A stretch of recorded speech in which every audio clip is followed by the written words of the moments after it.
Hello, everyone. Good morning or good evening to all the speakers, audience joining from across the globe. Welcome to the session 4 of the series Women in Design Fest 2021. Thank you all for investing your time with us on a Saturday. My name is Vandana Jagnathan. I'm a senior UX experience designer and your host for today.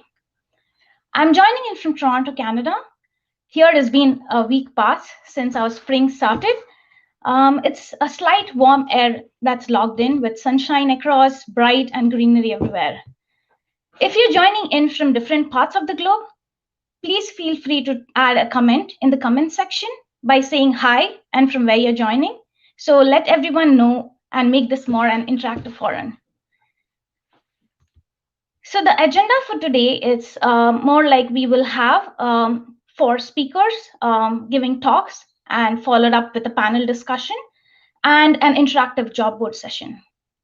So to start with,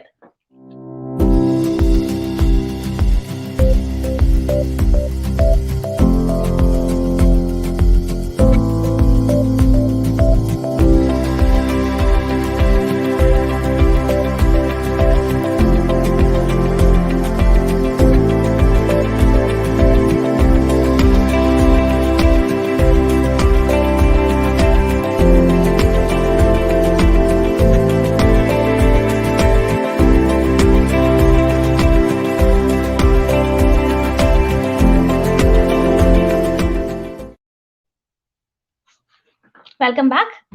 So women today have been making a significant strides in growing their contributions and influence. However, for all the accomplishments and progress made in women empowerment, there's still an underrepresented in various domains across several levels. So Women Design Fest 2021 has primary intent to uplift women in this sector. We encourage you to join this revolutionary mission to find your niche. So UMO Design is incredibly proud to have played its part over the years by celebrating women's empowerment in design.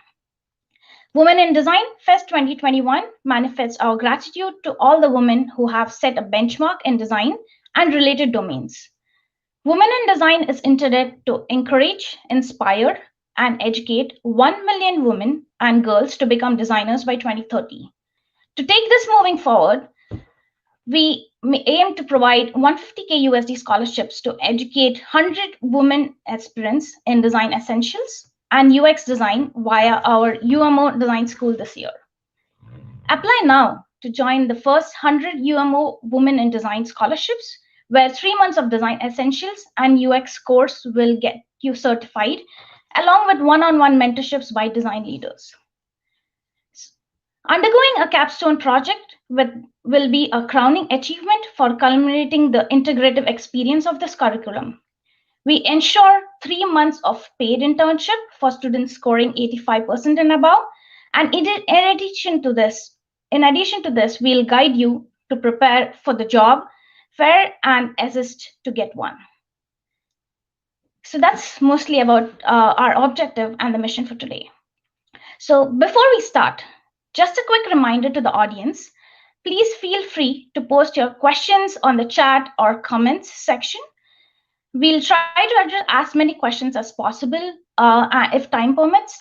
And if not, you can follow up with us via email and clarify some of the questions missed today. So moving forward, our first speaker I would like to introduce for the session is Preeti Saini, Associate Director, Interactive at L&T. She has led client engagements involving UX strategy, design, and user research for web and mobile applications, B2B, B2C, and SaaS in diverse industries and domains. She also conducts workshops, trainings, research, and ideation sessions, prioritizes product and usability requirements with business design, corporate design wireframes, and standards and guidelines. So being a strategic thinker, she is a seasoned and passionate about creating great user experience that meet user and business requirements. Welcome, Preeti. And today she would be talking about how design thinking impacted UX design process. Over to you, Preeti. Thank you so much, Vandana. Thank you so much, Uma, for this great platform. And I'm glad to be part of this entire initiative by Umo. And it's wonderful to hear everyone, all the women speak on this particular platform. We are part of this movement. So today, as Vandana pointed out, I'm going to talk about how design thinking enabled user experience design. Let me just share my screen. So we all know about, we just got my introduction, a little bit about the topic that I'm going to talk about today. So we all know about this term design thinking as to why and how it's in place and how it really enables design solution providers to come up with really good solutions for design problems that probably were not really thinkable or even thought of earlier. Basically, in this particular reference, I am trying to illustrate how design thinking has enabled user experience design for one of the projects that I had worked on a few years back. The project that I'm talking about had an origin in Japan.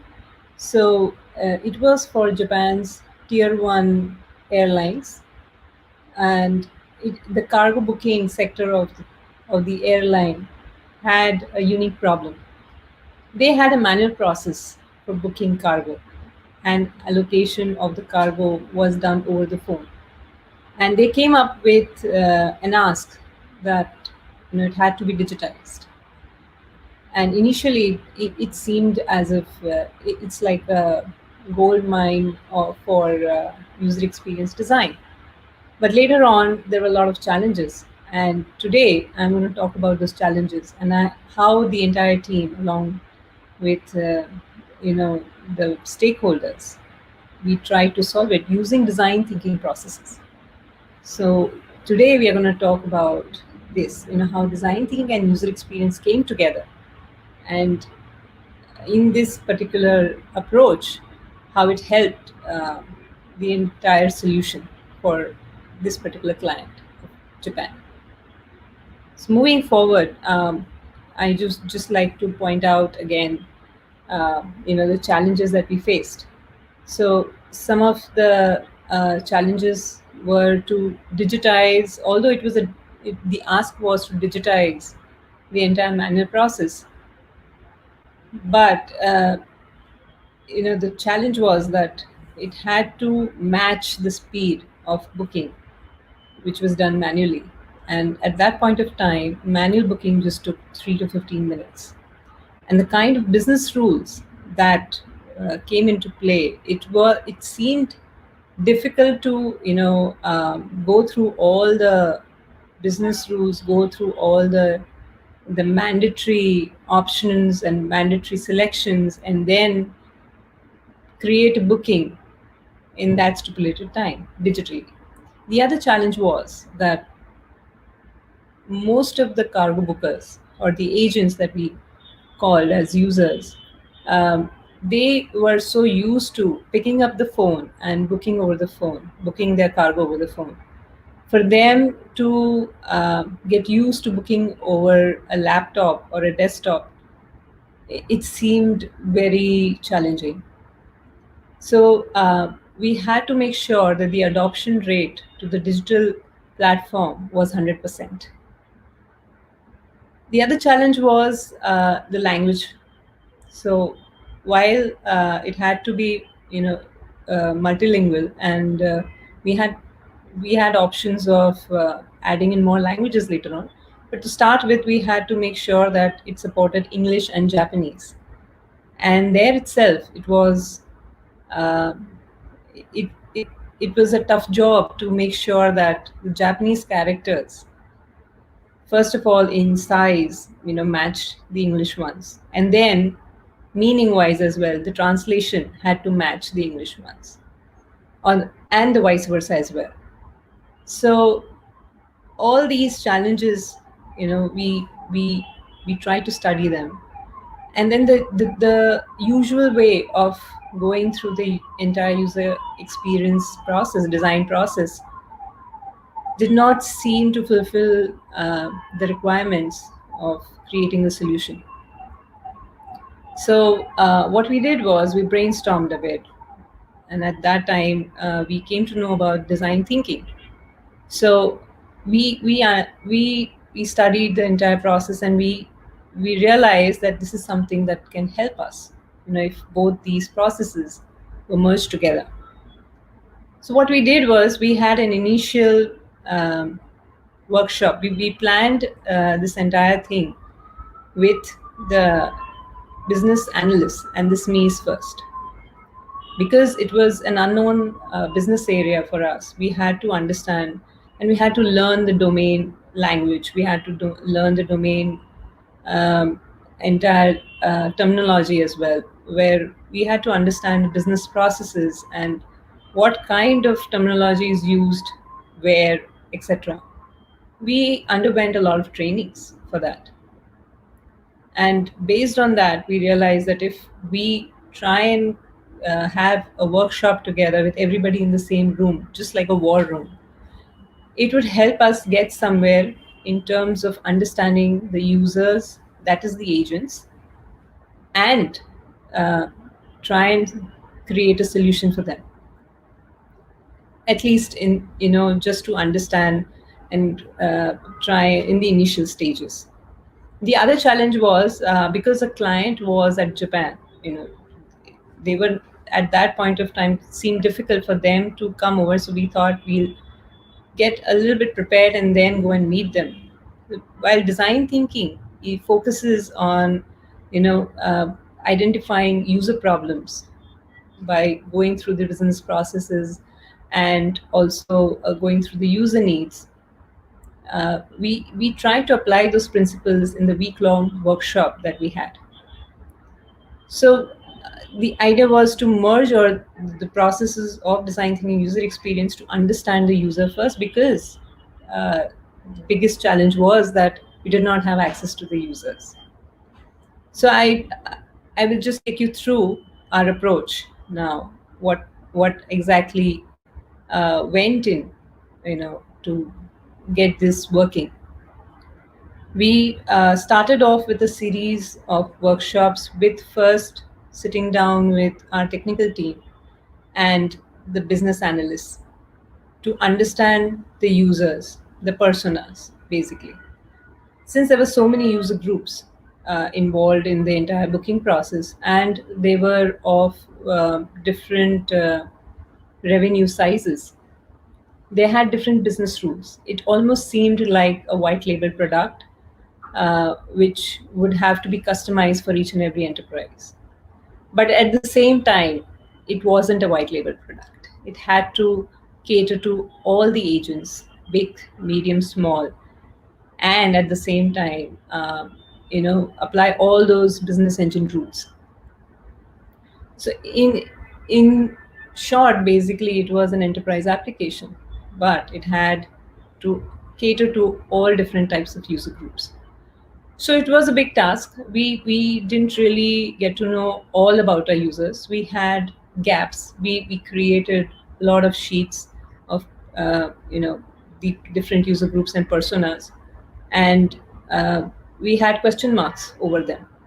What are the user needs? What are the frustration areas? And what do they look forward to, etc. So all those persona maps that we had created, the empathy maps that we had created, had question marks all over them. On basis of some assumptions that we gathered in our study, our domain knowledge studies, we created certain prototypes, and that was the ideation stage. We created certain ideas on paper and digitally as well, and we carried them to Japan, where we sat down with our stakeholders in 2 week long of workshops, and we brainstormed along with them, where they told us as per their culture, as per their working methods, and as per what's being carried off as a process usually by the cargo bookers, what is feasible, what is not feasible. And as we explain to them, we really, you know, look forward for them to fill the gaps, really, that that had emerged out of our persona study, our user study. So we as we went through all the stages of understanding the user needs and everything, and the goals, their pain points, etc. We started all those data points started filling in those sheets. Based on that, we reiterated the solutions that we or the prototypes that we had come up with, and it was again a very very interactive and a collaborative way of working with the stakeholders. They introduced us to some of their employees who were agents before, and that was like the cherry on cake. So while we did not have access to users, they made sure that they gave us access to their employees who were agents. And that was only not because the stakeholders were not really willing to give us access to their users, because they were not really seeing any value in it.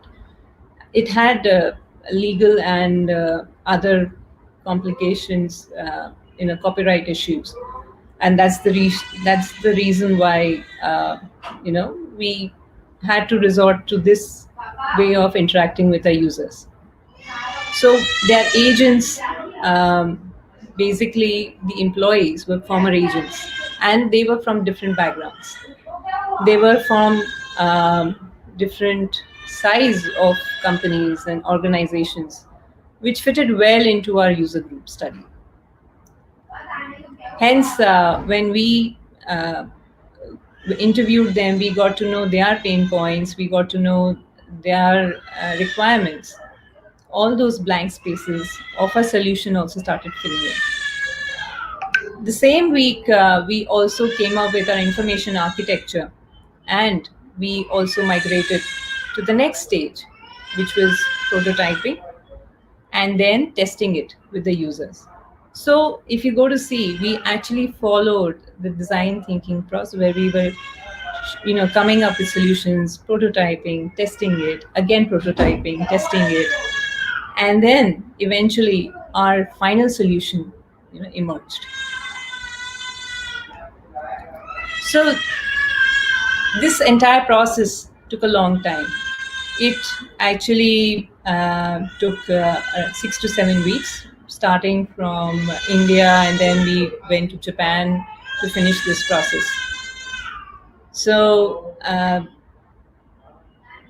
these are the different differentiators that you can see on the screen, which led us to arrive at this solution. And because it was a culturally different country than usually what we encounter with the Western countries or the Middle Eastern countries, it was quite enriching. Although it was challenging, it was quite enriching. And from the user experience, design, as a practitioner's point of view, to learn the nuances of design, to learn about the culture, the ethnography, etc. So differentiating factors out here were that we had combined our UX activities along with design thinking activities. Our workshops and knowledge sharing sessions started off with business analysts and SMEs, like most of us do usually. But we did not stop there. We went ahead, and later in the process, we interviewed our actual users as well. Or although you can say that they were employees, but still they didn't know about this project and they were actually users. There were design thinking sessions with the Japanese stakeholders, and they appreciated the kind of thought process we brought onto the table. And this led us to believe that you should never stop trying. You should always go ahead, present your ideas. You never know when your stakeholders actually understand the value of your ideas that you bring to the table. So coming again to the solution that we had built, I'm just trying to highlight the solution, the the key characteristics of the solution. So although I can't share the screens because of copyright issues, I can highlight the features, high level features that were the outcome of our unique UX process. There was the portal was responsive, it was web based, but it was responsive, and there was equal weightage given to the mobile view, although it had long forms.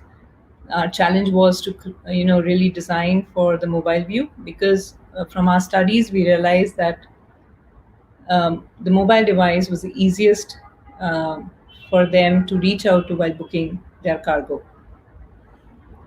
There was a complex booking uh, process, but the entire system, after it was designed and it was developed, the most complex booking process, or the entire end-to-end process, took just a few minutes, which was a challenge for us to match the manual process of 3 to 15 minutes, the entire booking cycle. It was an image-free minimalist design approach, which was very much liked by the Japanese. Again, because they are a visually rich country and they like things to be placed around their UI. They would actually are power users and they would like the screen to be filled up with all the information. But they warmed up to the minimalist design approach. There was a feature in the tablet and the mobile view to create and scan barcodes of their cargo, and which was again appreciated by all the agents as a feature. The dashboard of the agents showed the entire analysis and the entire statistics of their cargo booking for the past week and past month, which gave them a sense of how much bookings they've made and how much they can make in future, which was again a very useful feature for them. The use of single tense pronouns and verbs was widely in use because of the difficulty in translating English to Japanese and Japanese to English. So this was really taken care of by having Japanese translators on our team, and who really racked their brains to come up with single word and single tense pronouns and verbs. So there was, instead of bookings, it was booking, so that when it translates, it really does not make much of a difference. Also, the space that these characters take, that had to be kept in mind while designing our UI. So that's, in a nutshell, the solution that we had built using design thinking principles, and that's about it. So I would move on to answering any questions if anybody has. You all can ask any questions, and then we can move on.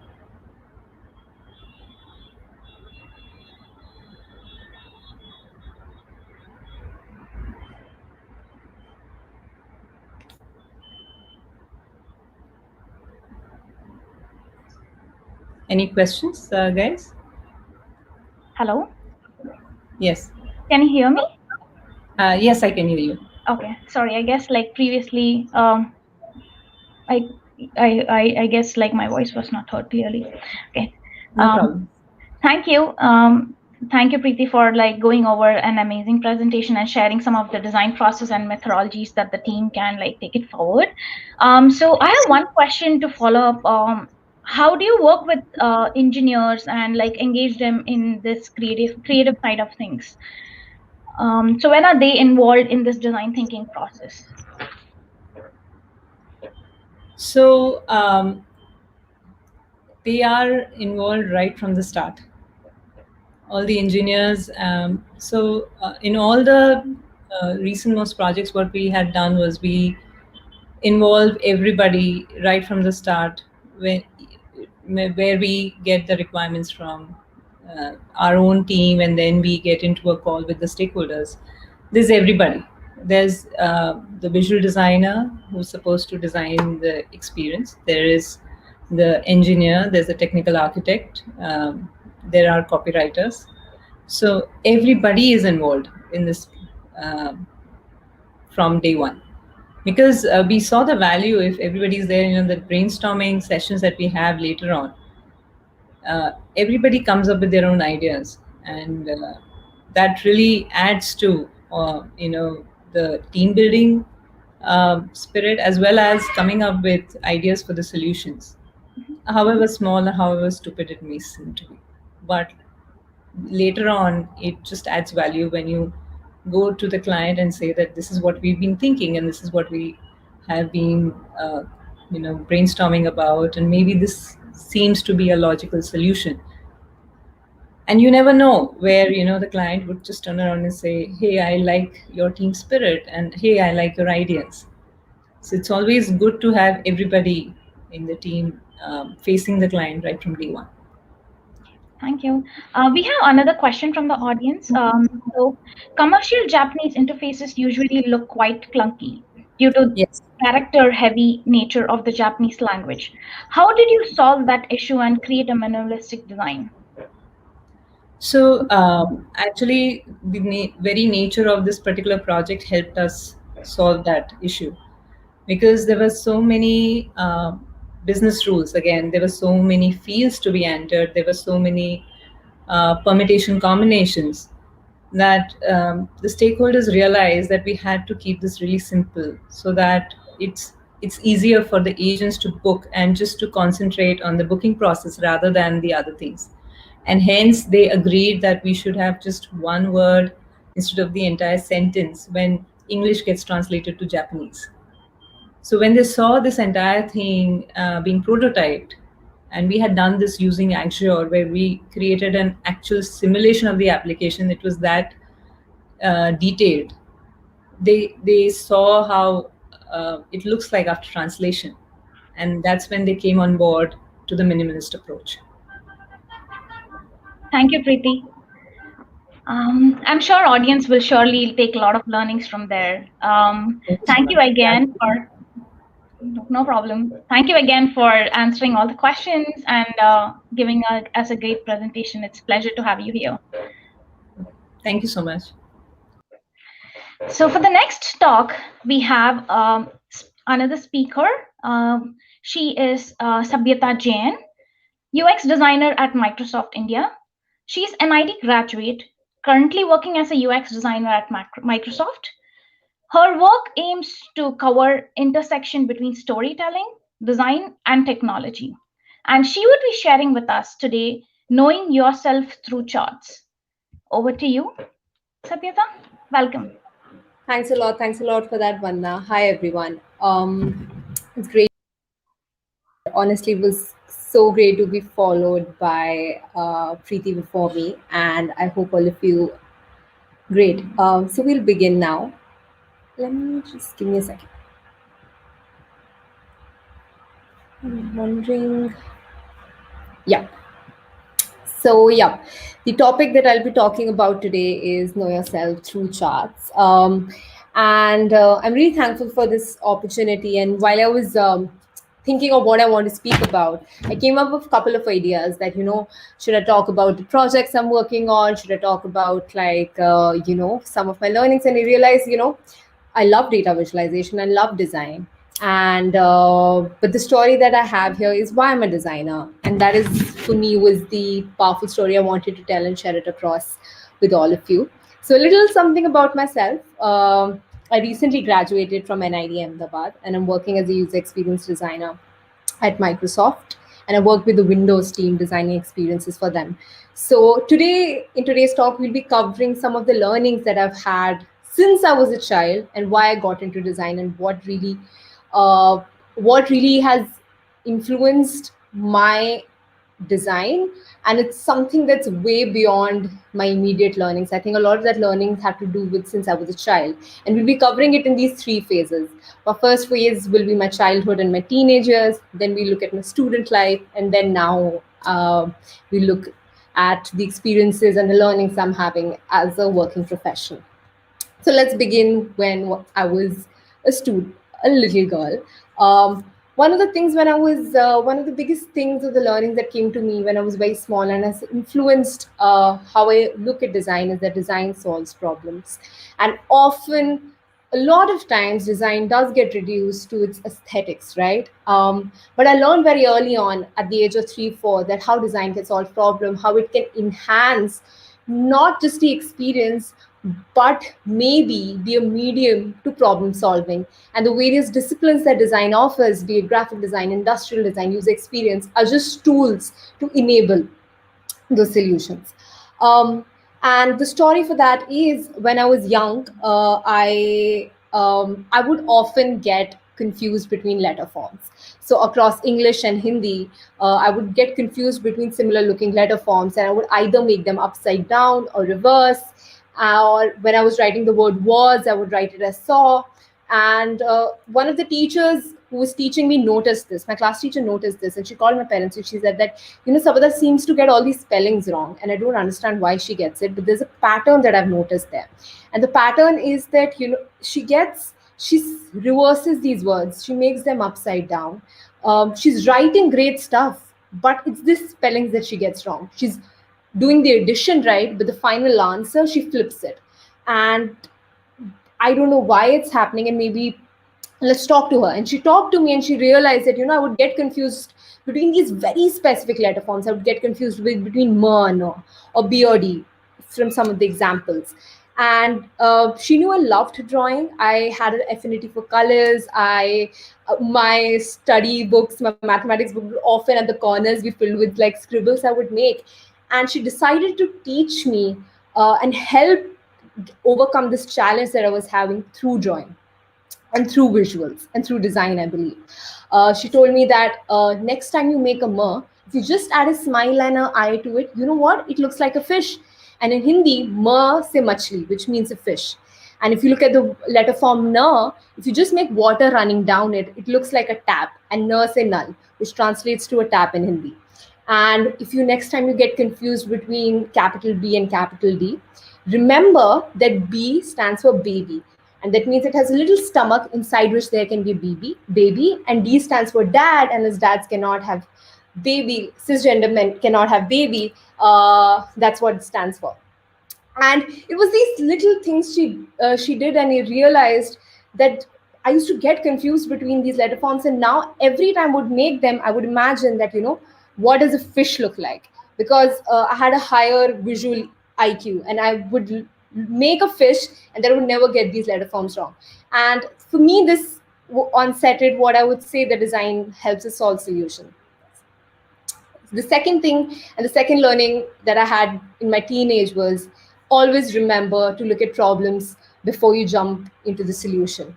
When I was 15, 16, not even 15, 16, I would say like I think around 12, 13, one of the most popular platforms across school was this platform called Wattpad. And what Wattpad was, it was this online site on which a lot of us used to write stories. So it was a online where like a lot of unpublished artists and authors used to write stories. And I and everybody in my school was really onto this. All of us were writing a lot of these stories on this platform. Now, I really hype it up by saying, but if you think about it, a lot of the stories on this platform were actually fan fictions. And these fan fictions, because at that time, Twilight was an all-time rage. So a lot of these fan fictions were about vampires, werewolves, and One Direction. And I was also one of them. So I was also writing a lot under these themes. I won't tell you which one. And I had like a couple of these stories and I was writing pretty actively, but I realized I wasn't getting a lot of readership on my stories. And I Googled like a couple of hacks, how to increase my readership. And the hacks I got was like, have a more proper schedule to uploading your stories, never give up, make sure you're uploading like 3 pages a day, put this somewhere, put this somewhere, and all those traditional like social media discoverable hacks that you get. I was getting them for Wattpad as well. And so I tried it all out. I was like, let me try this feature. Let me come to this schedule. This seems to be working for this person. Let me do this. And I tried everything out. And I realized that my stories were still not gathering as much readership as I would like to.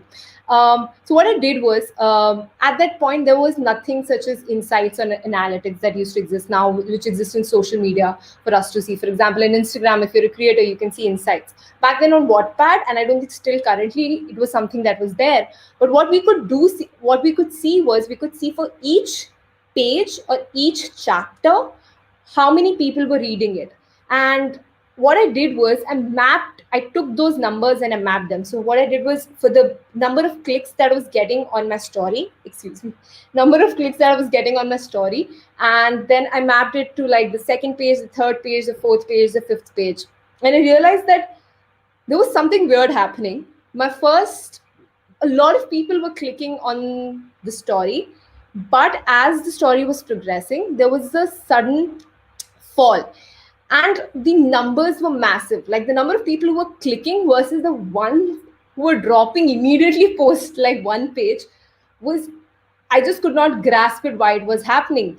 And I realized after just introspecting on this, and the reason was because of the covers I was making. So at that point, I would invest a lot of energy into the covers I was making for my stories. And I had like a cracked version of Photoshop, and I would like mix couple of fonts, download them from here and there, and like make these really fancy covers, which in comparison to a lot of stories on that platform were very fancy and very well made. And I realized that was the reason. The cover, and as the saying goes, never judge a book by its cover. I realized that was what I was interested in and what I was good at actually. And soon, instead of writing, I changed my profile and I started saying that, if you want me to design covers for you, reach out to me, I'll do that. And I started putting a lot of these stories, mock stories on the platform with like these covers I was designing. And a lot of young writers started reaching out to me from across the world that, hey, I'm writing this story, this is like the preface for it, would you like to design a cover for it? And I would take up these requests, and I think this sort of catalyzed my interest into design and which turned into why I opted for graphic design. And around when I was 18, I realized that design seemed like a reasonable approach for me. I do want to take it up as a career. I did a bit of research. I realized NID seems to be the place to be. So I got into NID. I studied graphic design there. And often I think our Indian education system is such that we know a lot. We often taught a lot about, okay, engineering seems to be a profession, being a doctor seems to be a profession. And we're not taught a lot about what design is. So my expectation into design school was very weird, very different to what the reality was. And I think this is the best way to possibly put it. Often in our minds, design school seems extremely glamorous, and it feels like it because you were possibly the best artist in your class, in your school. And what you forget is that once you get into design school, everybody who's present there will be the best artist in their own, will be the best artist of their own school. So the competition is really high, and when the reality sort of strikes you, it almost unhooks you from where you were. And the same happened with me. I thought it would be a walk through like a flower field. In reality, it turned out to be like this artwork that I don't understand, but people are talking about it and it's selling for like a lot of money, and I don't understand what's going on. And that prepares you for the real world, because in reality, the world is also, it does not make sense, and it is not a walk through a flower field. And this realization, the moment I got this realization, I transitioned from being a design student to actually entering the industry and designing in reality. And that's when the next biggest learning struck me was design is chaotic. And what I mean by this is often we run into a narrative which tries to simplify design, right? Okay, you follow like, you first iterate, then you design, you research, you iterate, you design, and then you'll arrive at a solution. Or they'll tell you another graph, like, oh, this is the double diamond process, follow it, you'll arrive at a solution. In reality, design is not like that. Design is extremely chaotic because design comes out of creativity. And creativity does not really have a map that you can follow and be sure that, oh, I'm going to arrive at a short solution post this. Any design process, no matter how simplified, is a chaos. You could be designing, then at times realizing you need to go back, test this out again, designing again. You could be or you could be doing everything simultaneously. It is chaotic, and that reality hit me when I I went out in the industry and I started working as a designer. And that difference between what's the difference between when you're designing in college versus when once you start designing in the real world. Once you design in college, problems come as well packaged problems in classrooms because they are sort of augmented for us to not really challenge yourself, but they're augmented for us to learn. So they will have like solutions to it which you'll be over a period of time able to pinpoint, versus in real world there are a lot more stakeholders into place, and there are a lot more things that are impacting the problem that you're looking at. So it's not as packaged, or like it's not as simple as how it tends to be. And that is how designing can be. And this brings me to the next question that I want to ask you, is that how important is designing for people? Because uh,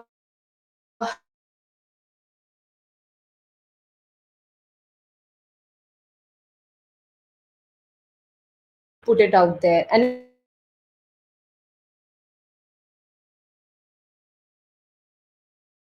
anything. It could be and it could be anything. It could be on your social media, it could be on Behance, it could be on LinkedIn, it could be any platform that you feel is relevant towards you or really vibes with your personality. Put it out there. Ensure that your work talks about who you are as a person. And often we are scared of that as well, because I think we as a society, we often love labeling and boxing people into categories, and you often fear putting yourself out too much because what if I'm judged for this? What if hence I'll keep my personality and my professionality separate. And I believe merging the two is the superpower we have. Put yourself out there, put your work out there, and make sure that it's talking to who you are. Take up that personal project, dedicate yourself, do the 36 days of time, whatever hashtag that's going online, take up, commit to it, make sure you do it, and you will see the results of it yourself. And something that I did for me was one of the interests I have is data journaling. So last year, as a country went into lockdown, like a lot of us, I felt this restriction. I was like, I'm caught at home, and I missed a lot of things, and sudden activity spiked. For example, I started noticing I started spending a lot of time on screen. So I would, and so my socializing, as well as my work, as well as talking to people, everything was happening on screen. And my phone would tell me like my daily screen usage, but I could not really comprehend it because it was just bunch of these charts that sort of didn't humanize the data that it was talking about. And so for a couple of days, I started noting down in Excel the amount of time I was spending on my phone, amount of time I was spending on my laptop, and when I was waking up and when I was sleeping. And then after a couple of days, I mapped it to really see what it was. And to my surprise, I realized that I am on my screen all the time, and that realization sort of hit me and really like knocked me off that, oh my god, I'm really gonna like possibly burn my eyes out. And this sort of catalyzed into like me taking up other data points that were across me and journaling them. One of the examples was because of being in lockdown throughout last year, and self isolation, just making connections with people turned into just phone calls, or like you were texting them, or like you were video calling them. And there was a sudden spike in it, and I started noting that down for like 2 weeks. So, what medium of communication I was using, and what was the period I had known them. So, I wanted to sort of gauge what was the relationship between these two data points. And I noted them that is the medium of communication I'm using somehow related to how comfortable I am with them, and does that comfort sort of maps itself into how long I have known them. And I sort of made a data journal of that. One of the other projects that I took up, personal projects I did, was mapping this moment. So for a period of 1 month, I think around May, I took this up, and I think by that time I sort of started feeling constrained in the space I was in. Right, I was like, okay, okay, when is this going to end, right? When I will go out to the park? When can I go to the supermarket? But soon I realized that this very house that I'm in, it expanded into this world that was outside. So if I look about it, my desk that was earlier neglected was the newest workstation. My kitchen was the popping restaurant. My living room was a place I would go to chill at. My balcony was the newest garden. And this realization made me sort of relook at my house and map it almost like a Google map. And I mapped my paths around the house for a period of 1 month. And then I jotted them down and saw that what parts I was actively visiting, what parts I was not visiting so often. And of course, the kitchen, work, bathrooms turned out to be the most actively visited parts. And this sort of comes rounds up to the fact that this house that I was calling like, oh, I'm so restricted, I cannot move anywhere. I realized that I actually don't even use the entire house. I literally just go to 3 spaces, and if I just start utilizing the very space I am in better, then it would not feel so small, right? And this privilege that you're crying over would sort of hit me and sort of humbled me down. Um, and the last thing I would before we wrap up, would like to talk about is our beliefs make us who we are. Our personal interests, our personality, things that we believe in, are it is so important to sort of translate them into the work that we're doing. And it could be at work, it could be a personal project, it could be a side hustle, it could be anything. It's so important to have that belief. And that sort of makes you a stronger designer and makes you a stronger creative. And one of the things, because I really like storytelling, and I'm interested in data visualization. One of the things that I do is I take up data points or the research papers that I'm reading, and if I come across data points that I'm interested in, I visualize graphs for them. And a main motor around is to how can I break the understanding of charts, graphs, and data visualization we have. Often when we think of numbers and data, we think it is very difficult for us to imagine what these numbers we are talking about. Because as humans, if you tell me 4 versus you give me 4 apples, it's easier for me to understand those 4 apples versus understanding the number 4. So one of the things I really propagate for is how can we humanize the data we are talking about and really connect it to the story that we are telling, and using data as a medium of storytelling. The second another project that I did was I wanted to look at what were the percentage of child marriages across South Asia. And once I looked at the data point, I realized, why don't we just map it to what represents marriage in South Asia, right? And that's the henna art. And I took the data point and translated it to in form of I call it henna activism.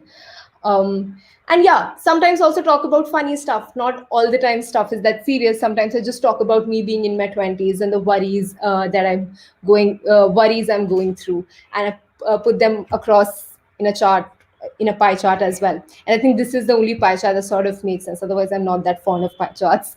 And as now we're closing this, my closing remarks would be that, wherever we are in our journey, if you're a student right now, or you're planning to transition to design, or you just entered the industry, or it's been 5 years in the industry, it's been 20 years in the industry, wherever you are, I know what it feels like. It feels like an uphill battle, and feels really, and it scares you, right? And I understand that. And believe me, for everybody, it is the same. But this is what it is really like. It's just a couple of uphill battles. Sometimes it's going to be up, sometimes it's going to be down. It's all right. And I hope eventually in our lives, if you look back to those battles, this is how they will look like. They almost look like a straight line. So, yep. Thank you for joining me. And do connect with me on Instagram. I post my work there quite often. And of course, you can connect with me on LinkedIn as well. Yep. Lovely talking to you all. Thank you, Sabhyata, for an insightful talk that was really refreshing and inspiring for all of us during this unprecedented time. And like the way you spoke and related to your story with your current time and how you visualize your data across across your UX journey. It's really great to see and like get inspired on those thoughts. Thank you Thanks so a lot. much. Thanks a lot. Sorry, we might not have time for questions, so we might have to move it. So for all the audience, if you have any questions, please feel free to reach out to us, and then maybe Savita can separately answer them at a later stage. Thank you again. Yeah. Bye. So for our next speaker, we have Michelle Parail. She is a senior UX, senior conversational designer and a founding member of conversational design team at GeoCaptic. An engineer by degree, she has been a professional content creator and a UX writer for more than 6 years. Since 2017, she has designed over 50 virtual assistants, authored Haptics Playbook on the fundamentals of virtual assistant design, and enjoyed visualizing the growing conversational design space, especially in India. Welcome, Michelle. Thank you so much for having me on. And let me quickly share my screen. I hope this is visible. Yeah. Right. And just quick before we pass it on to Michelle, she would be sharing with us her talk on conversational design. How can you join the AI assistant frontier? Over to you, Michelle. Great. Thank you everyone for joining in. In the next 10 minutes, I'll try to keep it short. I'm hoping to at least introduce you to conversational AI, tell you very quickly what a conversation designer does, just illustrate it with my journey in this field and how I got into this and how you can too. And that's what point 3 will be about, what you need to join in into this domain. And we'll take a quick peek at the future challenges in this domain and quickly answer your questions if time permits. So really quickly, one thing I want to make very clear is while conversational AI may seem like a very foreign term to us and may seem like, oh, I've seen that in Iron Man, it's probably something like Jarvis, I want to make it so clear to all of you that all of you have used conversational AI at some point or the other. And you can see examples of conversational AI on the screen right here. These are all chatbots and virtual assistants that you can try for yourself by going to each of these websites. So Mitsuko is a 5-time Lebner award-winning chatbot that is a general artificial intelligence. She can chat with you about any topic in the world and have a general conversation about it. On the other hand, you have very targeted, focused conversational AI solutions. That's kind of what my expertise lies in, what we build at my company, like say a GeoMart assistant on WhatsApp, where the assistant is not just there to make chit chat; it's there to solve a problem end to end for you, like showing you your tracking order details very quickly at any time of the day, and so on. And the last point I put on this screen here is an earlier version of artificial intelligence that was used for fun in a conversational manner. I recommend that all of you go check it out. It's this website called Akinator. It'll guess basically what person or whom you're thinking about by asking you a few basic questions. So with this, all I'm trying to say is that conversational AI and virtual assistants or chatbots or bots, all of these typically refer to the same bit of software, same bit of machine learning wizardry, and you've all used it in the world. And the job of a conversation designer is basically to design these solutions. And it's basically the art of crafting the experience between the virtual assistant and the end user. So if you as an end user are talking, what is the personality of the virtual assistant? How is it solving a problem? Is it solving the problem in a short, impactful, effective manner?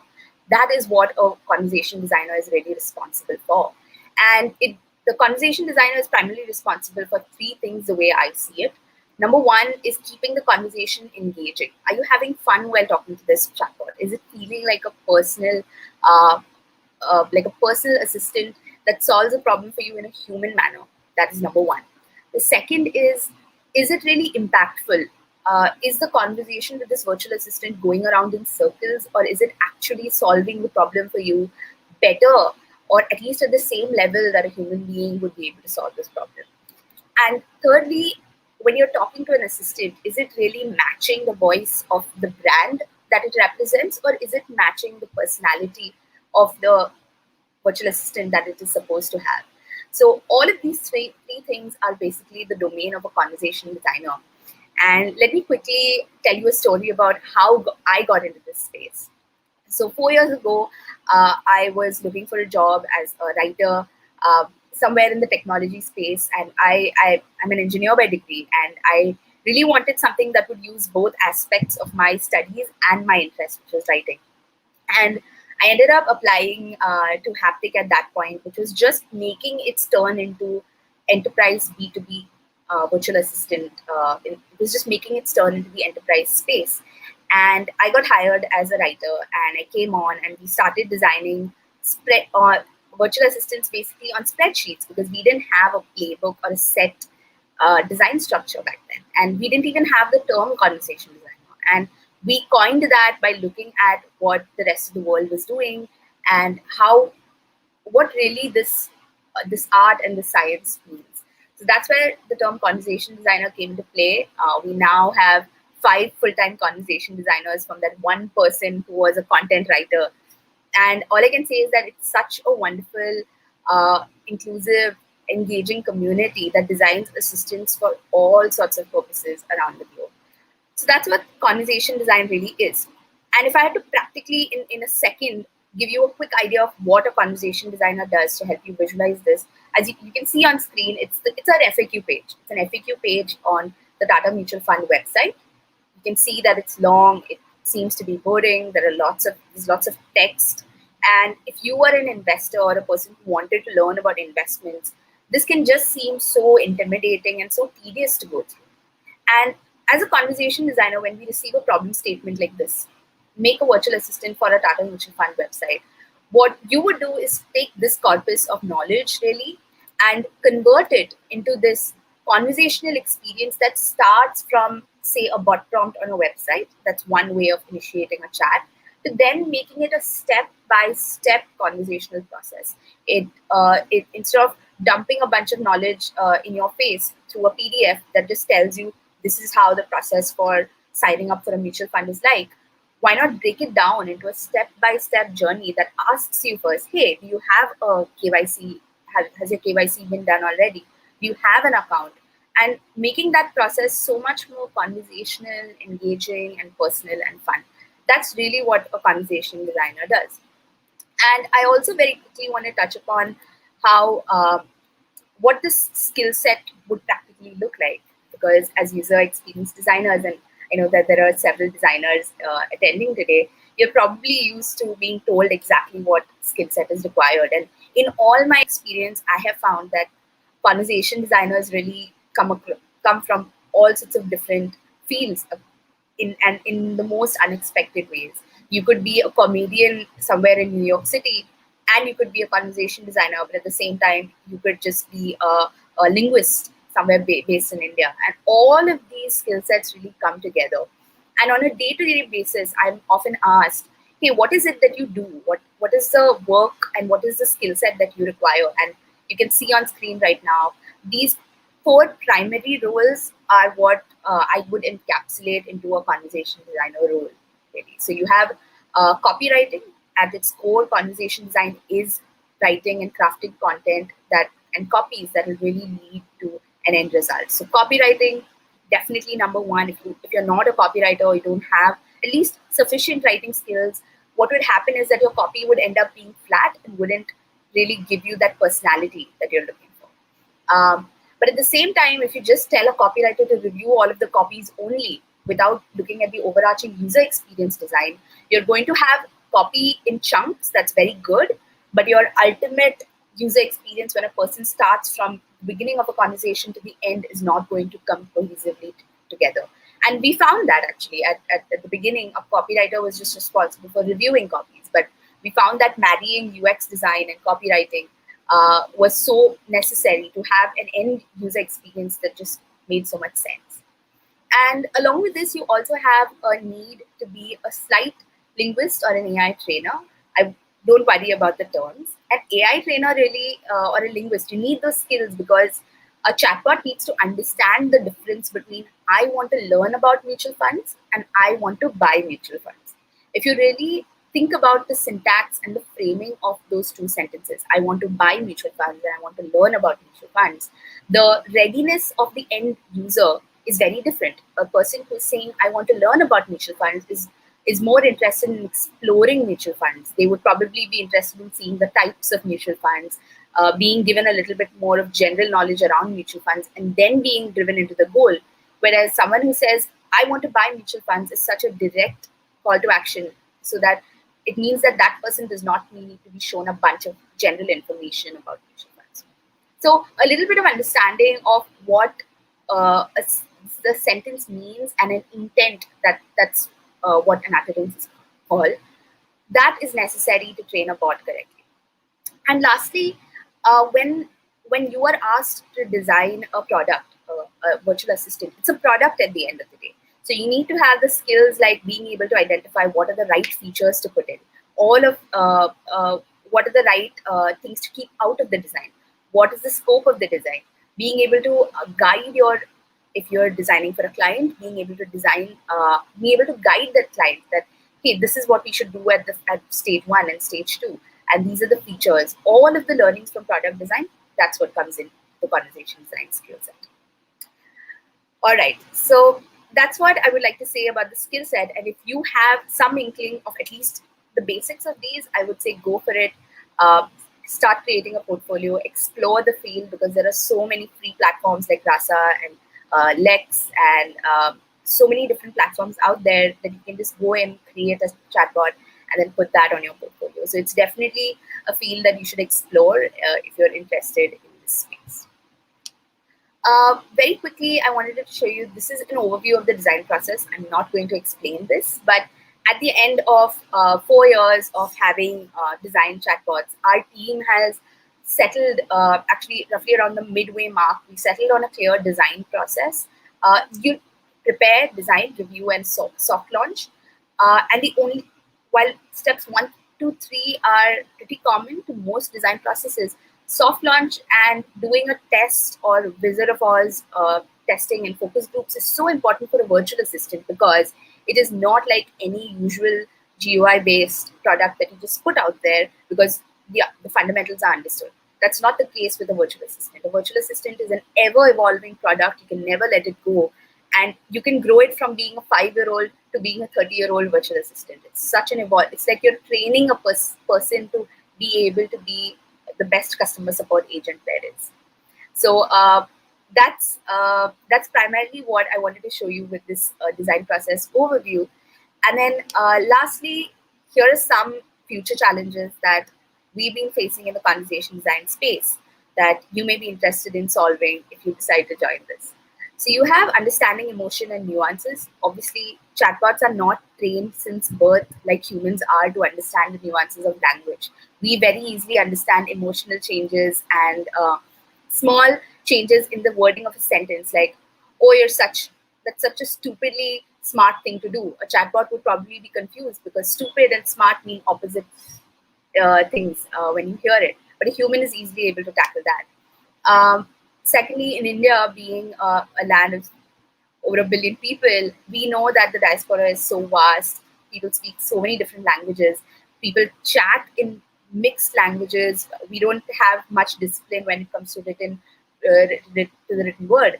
So that is definitely a challenge for any company in the Indian space to be able to tackle multilingual assistants.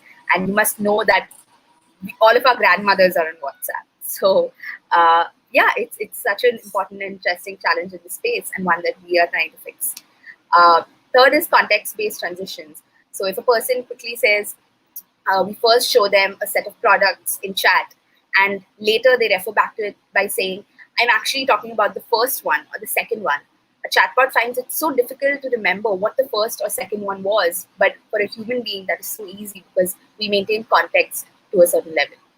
And fourthly, we have multi-channel assistants. Chatbots are not only on your website, it's also on WhatsApp and Facebook and Alexa, and virtual assistants are everywhere. So designing for an assistant that carries over context and maintains its state across different channels is so important.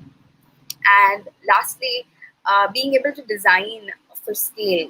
When I mean scale, I mean designing faster and designing better. It's a common design challenge, but especially with the conversation design process, how do you design a chatbots that come in when your team is small and you want to iterate and move fast. That's another challenge that we've been facing, and one that we are constantly trying to fix. So yes, that's primarily it. That's what I wanted to talk to you about today. And lastly, I'd be happy to answer any questions if there are any. And we're also hiring for 2 conversation designers, and we'll hear about that at the end. So thank you so much for listening patiently. Do we have Thank any you, questions?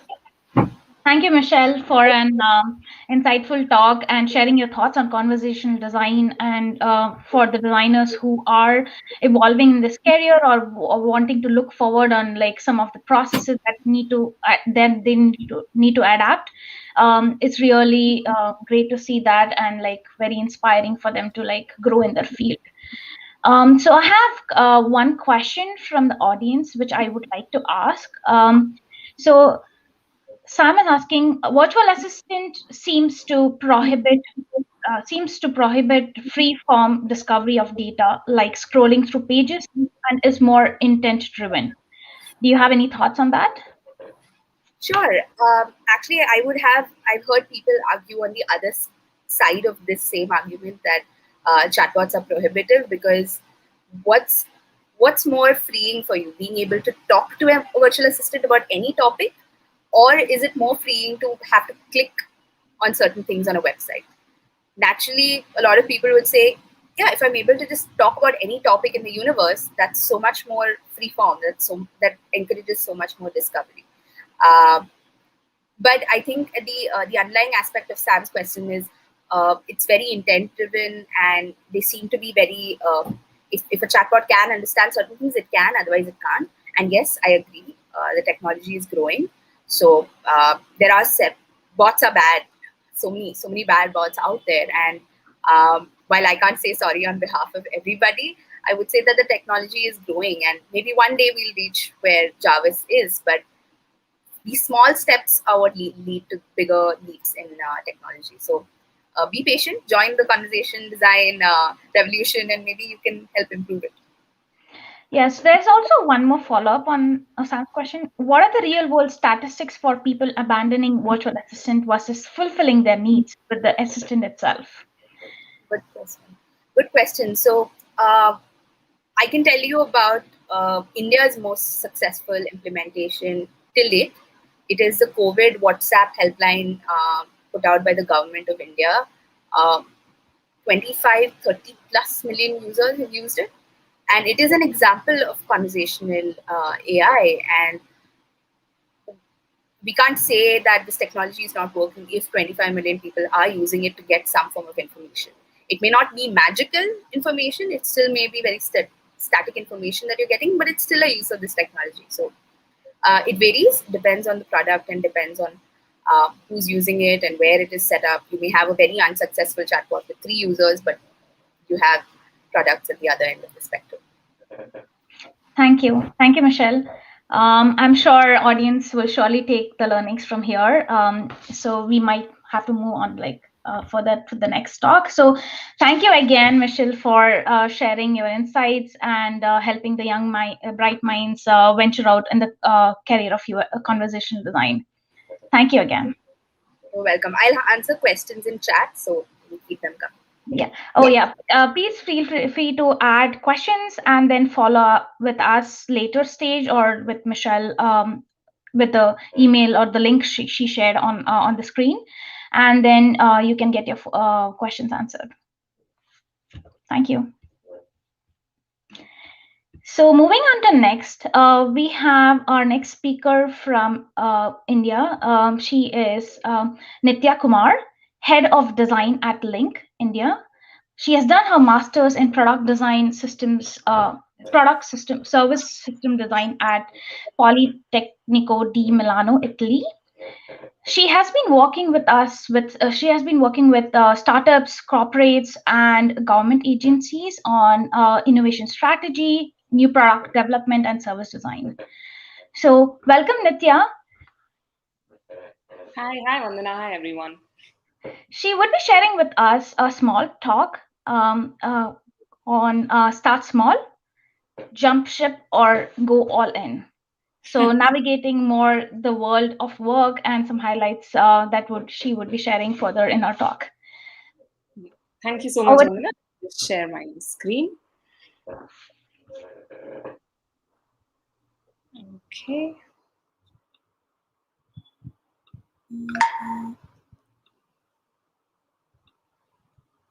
Is it visible?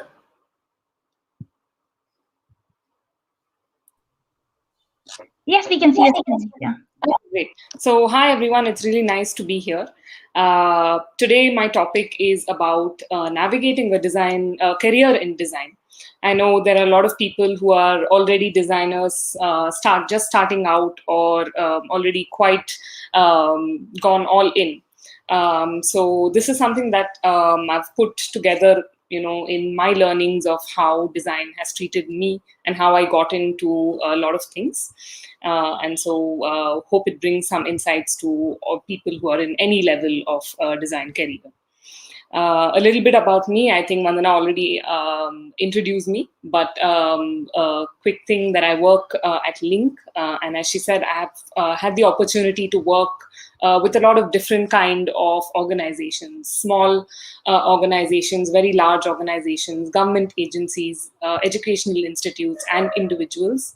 And for these different kind of stakeholders, I try to bring in an innovation mindset so that they can keep improving products, keep bringing out new solutions that help people, and really help bring an innovation mindset. So when I started thinking about what I can talk to all of you about, a lot of things came to mind, and one of the things was really about a design career. We are now in 2021, and design really means a lot of different things to a lot of different people, especially because there are so many new, directions in which design is going. So I thought it's really important to really think back on what got me here, right? So I started thinking of my own journey in design. So I started off as an industrial designer. I was looking at working more in products itself, how to craft products, how they are ergonomic, how people use products. And then pretty quickly, I moved into understanding interaction between people and spaces, people and digital spaces and physical spaces, etc. I also started doing a lot of research. So that was something of interest to me, of how human behavior really brings in some kind of meaning to the things that we design. Because after all, we are designing for people, of course, sometimes for other animals as well, but people are the ones who are buying them. And then finally, right now, where I am is looking at things from a much zoomed out perspective, where you look at a product, you look at a service, and then you think about how they connect to each other. Especially now that we're in such a connected world, it's not sometimes enough to just create a product, but also make sure the service that goes along with it is as good as it can be. And this is why also there are so many new directions in design than there were when I started out. So basically, I was reflecting on this, just trying to see what are the important moments in one's career which really leads them to, define that course of career. What is the time maybe that you want to move from one direction in design to another? Maybe you start off as a visual designer, but then you think that there is something else out there that may be better for you in terms of a career plan. So this was the main question I was asking myself, and also trying to understand it with you, for all of you who are watching. So let's start with this simple infographic that I found. It's pretty old, 2009 actually. But what it shows us is actually what I was talking about, that even if you take something such as UX design, user experience design, there are so many different elements that go into it. So when someone is just starting out, whether it's a job or whether you're trying to start studying, you think of it as UX, so you think of it as interaction design. But what exactly is that? Which part of UX or which part of whichever direction of design you're interested in, which is the one that's actually something you're going to do in your first job, right? So if you're someone who's starting out, it might be something like this for you. You're on the outside and you have heard about something, and you have all these different elements that actually make up what UX design is, or what any stream of design is. And then you sort of think of maybe you can start small. So again, depending on which level of your career you are in, whether you're a beginner or already into design, or you're already into some other field of career and you're looking into getting into design, it's always a good idea to start with something that you're aware of, that you know what it is. And this is, of course, specific to who you are, what kind of experiences led you here into design, and therefore which of these parts actually interest you. So starting small, maybe you look into visual design. And this is just hypothetical, let's say. What is the next step, right? How do you navigate from here? So secondly, I would say that it's very important to adapt and expand according to where you are at that moment. And this happens naturally. I think, like all the other speakers mentioned as before me, they have also gone through many different kinds of journeys, unique journeys to actually get to what they're doing now. And all of this is actually dependent on your interests. So whether you're, doing a course, whether you're joining a university to study more about visual design or graphic design or product design, you will expand, adapt, and grow from what you learn there, right? The next thing is, of course, to look outwards. So sometimes we're all in the mindset that, okay, I've chosen this as a career, or I've chosen this as something I want to study in. But it's very important to look and always look at what's happening in the environment around us, in the world, right? There's nothing stopping you from getting inspired from people doing inspiring things in the world, from different kinds of innovations that are being born every day. And again, this map that you see in the background is just a minuscule of what really design is now. It's a lot. So look outwards and start understanding how all of these fit in together. The next one, and I think the most important, is to look inward. So no matter what you're doing or working for, I think your unique personality, what you have learned, your journey is something that's most important. So when you come to this point, right, now you've explored and then you are looking inward on your career path itself. This is where I think it's very important to ask a few questions, right? Firstly, how do you, as a unique personality, fit into the world of design? I think when I was going through my career or my studies and everything, I saw a lot of people, also I think as Sabyata mentioned, there are a lot of people around you, maybe your colleagues, who are very talented. And so it's very easy to feel insecure, or it's easy to see someone else's path and think of why you are not doing the same thing.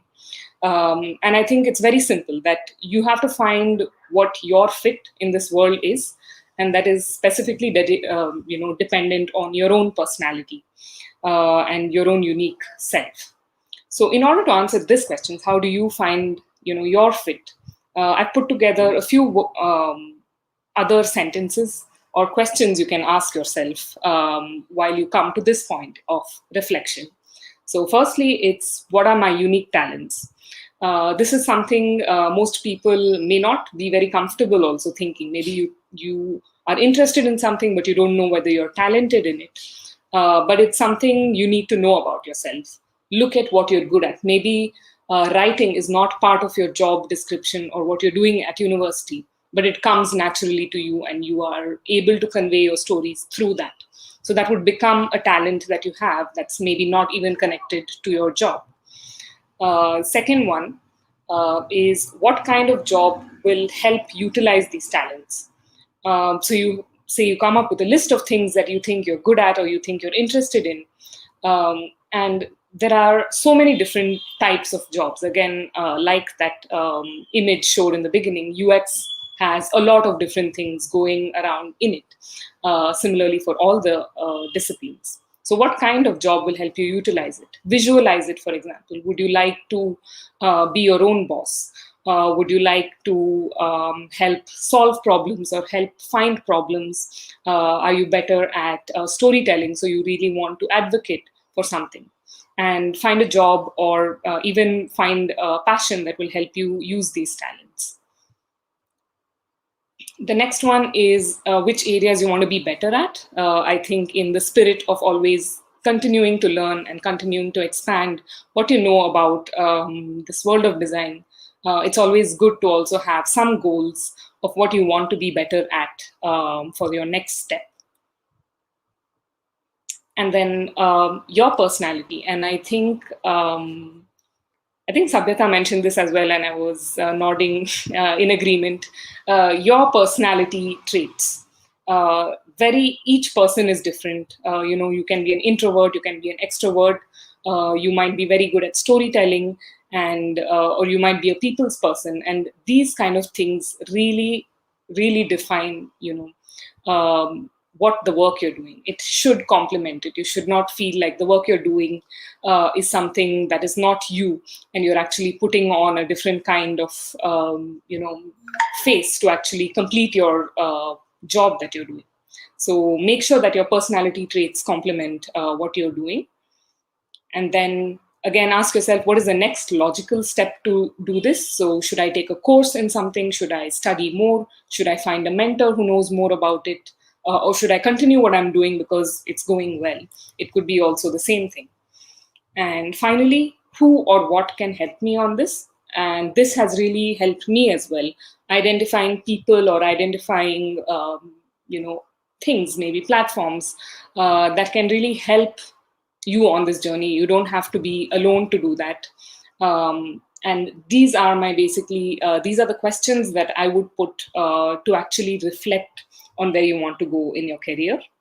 And a little bit of advice, and that which has worked for me, is that these questions of reflection, I think one should always should do it regularly, because again, when you're doing a job, when you're studying, you are growing, you are adapting, you are sort of changing yourself. So at every, 6 months, 1 year, whenever you feel like, try to reflect on these things.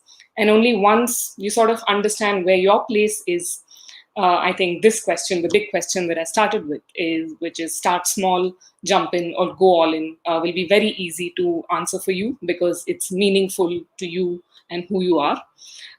So in my last words, I would just like to say, definitely start small if you are starting out, if you're unsure about what you want to do or which part of the design world that you belong in. Jump ship if you have reflected on those questions and you feel that the kind of work that you're doing needs to change. So I don't mean like jump ship or like change your job, but it could be just the kind of work that you're doing. And then go all in when you've found your passion, when you understand what you're good at, and you find people that you can collaborate well with. And that will definitely be very meaningful for you. And I will go to questions if there is time and if you have any. Thank you, Nitya. Sorry, I heard someone. Okay. Thank you, Nitya. It was really an insightful talk. I'm sure that the audience will take a lot of learnings from here.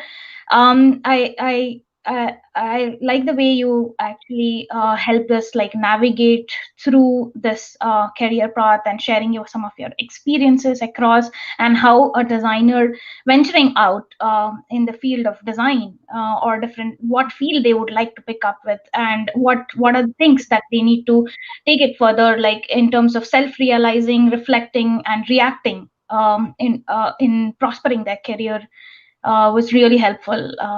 Thank you again. My pleasure. I'll try to see if there are some questions here in the stream. I don't know if we have time. Okay, so just one quick question is for you is like, while navigating through this career, what are some of the tips or inspirations that you would give based on your experience that a designer could take further or get inspired from? So I think one of the things is always to have, a good set of people that you have an understanding of design with. We all, I mean, anyone who's gone through design school, of course, knows the normal things of maybe design thinking or how to work on projects. But I think navigating the career, especially, is important. All the other things that you learn, right? Your soft skills, what you do when things are not going the same way as you expected because you're not in design school anymore. And these are the kind of things that I think, a tip for me is that you should be open enough to realize that this is happening to you or happening around you and make a note of it, because a lot of times when we are so busy in finishing the task or finishing the project, we don't give enough time to really understand how that shaped you as a person or as a designer. And I think that's very important to really see how anything affected you as a designer. Yeah, I guess there is also one question from one of our audience. So Sharon here asks, if you already have a bachelor's degree in design, how viable is master's degree? Is it required or to do courses, work to upskill yourself? Okay. So I have a bachelor's and then I went on to do my master's. And the reason I did that was mainly because I had a bachelor's in industrial design and I wanted to learn more about service design. So if it is that kind of a situation where you want to learn something not vastly different, but which has specific set of skills that you need for that field, then I would suggest a master's.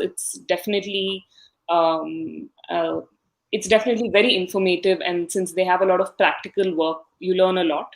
But having said that, I don't think that degrees, diplomas in this age especially is what makes a good designer good. If you want to upskill, there are so many things available already. If you're good at research, you should be able to just look at everything that's available online. The free courses, you have YouTube tutorials for everything. I think if you know what you want to do, if you understand your place, then I wouldn't say that a master's is the only thing that's going to get you to the next step. I think there's a lot of avenues to learn, and I would especially suggest finding a mentor in what you want to learn and work with them, because there's nothing like experience on the field. Thank you, Nitya. Thank you for answering all the questions. And it's an honor to have you here and share your thoughts with us. Thank you again. So lovely to be here.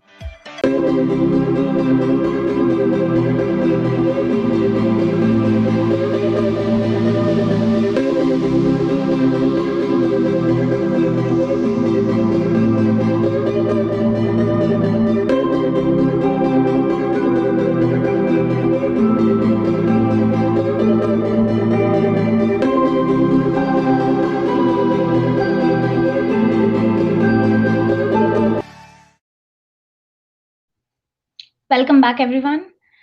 So moving on to our next session, we have a panel discussion. Today we have amazing panel from our women in leadership community, and we'll be talking about amplifying women's voice.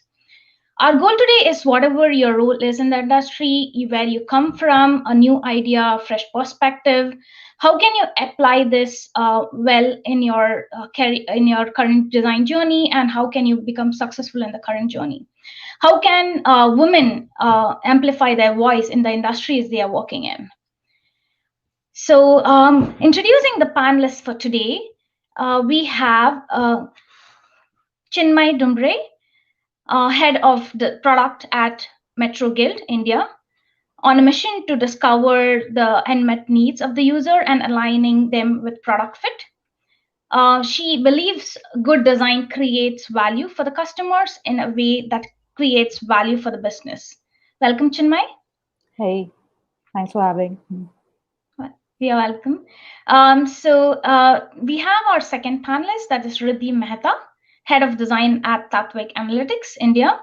She's an experienced user experience designer with a demonstrated history of working in the information technology and service industries, skilled in prototyping and other tools, UX tools. Welcome, Riddhi. Hi, thanks Wanda for having me. And our third panelist is Renu Kaushik, Senior UX Experience Designer at ServiceNow India. She's currently working as a senior UX designer as a part of Connected Workforce team. She started her journey of design from IIT Delhi, contributing in research for visually impaired students.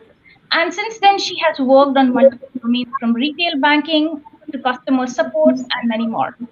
Welcome, everyone. Welcome, Renu. Thank you. Thanks for having me.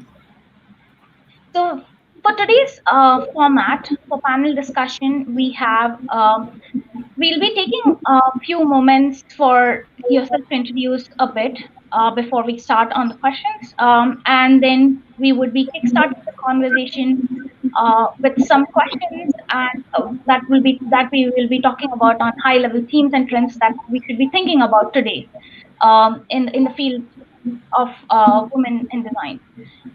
And also for the second half of the session, we would have the floor open to the audience. And if we have questions from the audience, we would be also trying to ask them within this panel discussion. If they miss out, please feel free to follow up later. And then we would be happy to assist you with all the questions. Sounds good?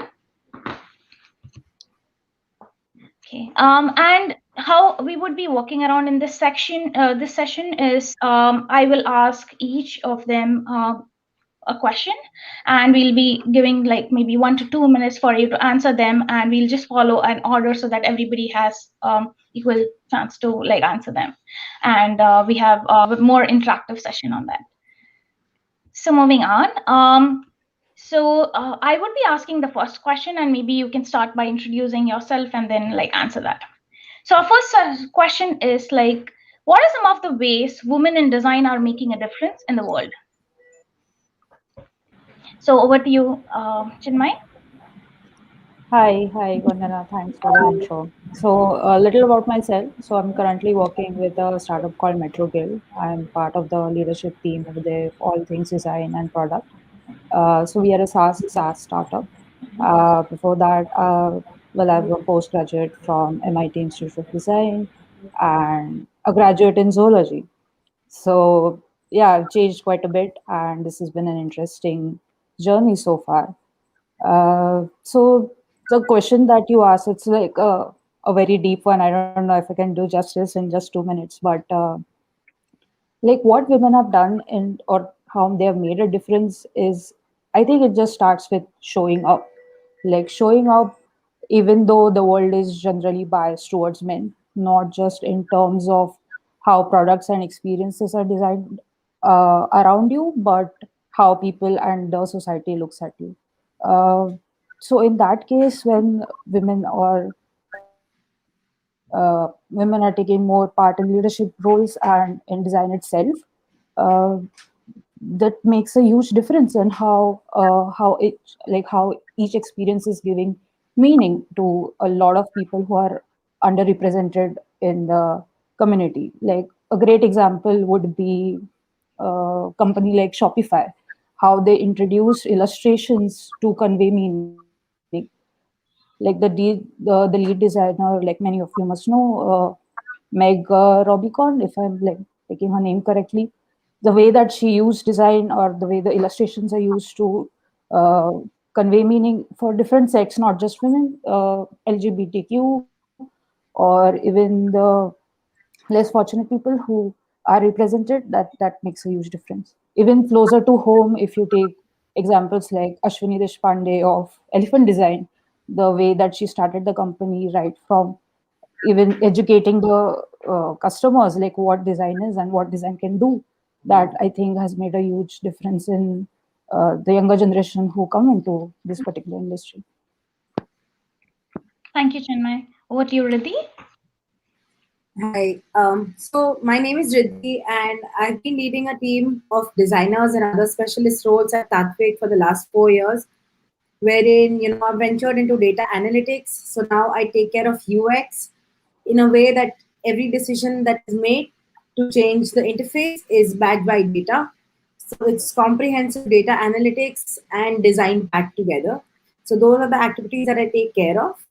Um, for the question that you say that what are some ways in which women can make a difference using design.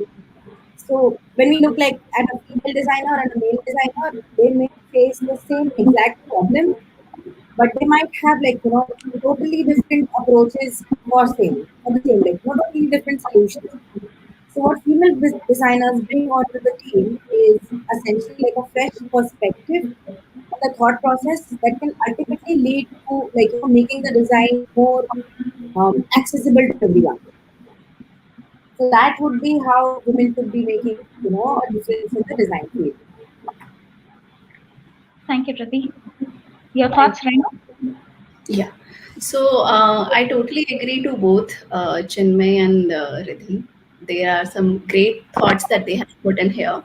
And I'll start with some like slight introduction. So I'm Renu Kaushik. I'm currently working in service now as a senior UX designer. And I've been fortunate enough that I'm working in a company that does value the women also. So we have great ratio of women in the leadership to the down to the level of the work, right? So that actually helps you and empowers you to understand and feel safe, and to come up with all of yourself, to come forward and put your thoughts. So that's the great thing. Coming to the question, how women actually making a difference. So I believe women actually have an inbuilt ability to empathize and connect with people. So we have seen when the even the term design has been evolved since then. Our parents, our grandparents, how they have been so understanding and connecting with each and everyone in the family. So that's how the women has been brought up with. And the key quality for design thinking is you have to empathize with user. So that's I would say is a plus for a woman. And also the way now women in the industry are reacting to the social experiences and the themes, and they definitely assume differently from men. So the whole thinking is how they are communicating all of this through their design. They increase the possible way that can change the society perspective, and understanding all those fine details that definitely bring a great perspective to any successful product. And besides that, I think the equality contribution of women that have given to the diversity of thoughts in the design field, that is very great. Thank you, Renu. I am sure, I agree with the thoughts that empathy is very important while making design decisions and designing for different kinds of audience that you are targeting. And moving on, like following up that same question. So, what do you think? What are the benefits of having the woman's voice, representation, and their leadership in the world of design or the industry that you're working with? Also, considering the current context of COVID-19, and how do you make sure that there is balance there? Right. Um, So, over to you, so Chinmay. recently, I was actually looking at a study which the survey that they did was 60% of junior designers are women, but only 16% of them end up at a directorial position. What that means is somewhere along the journey or somewhere along the pipeline, we are losing out on girl or women designers out there. And why that is happening, and like the representation or the leadership role that we are missing on, like what it entails to bring in women at leadership positions. So I don't believe it's only a matter of putting job postings for women and getting 50% of women in your organization. It is more about creating an inclusive and supporting environment in the workplace.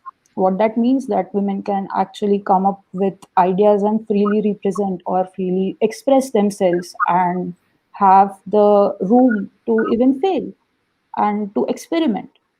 And that I think is a major chunk which is still improving, which is still getting experimented in some of the organization. Like you would see, TCS is a great example of an organization which promotes women in and women in leadership. But I think even in our organization, I would say that like while we almost have 50% of people in like 50% men, 50% females. The fact that it's a safe environment for women to go ahead and make that difference, and at a leadership position, it sort of makes it okay for the junior ones to come in and see that kind of a leadership roles that women are occupying. Like if you would, like from a COVID-19 the whole thing perspective, would see, like we would have like this great example in today's talk itself. Like when Preeti was giving her talk, like we could hear a baby cry, and the fact that she continued to give that talk, I'm sure it would be heart wrenching for her to see her kid crying and just, like run there and just take care of it. But the fact that she just took on because she knew that she had support, and the fact that people aren't getting more tolerant, it's acceptable for women to have different kind of roles in their life and still continue the work life. I think that's a brilliant example right here that we experienced today.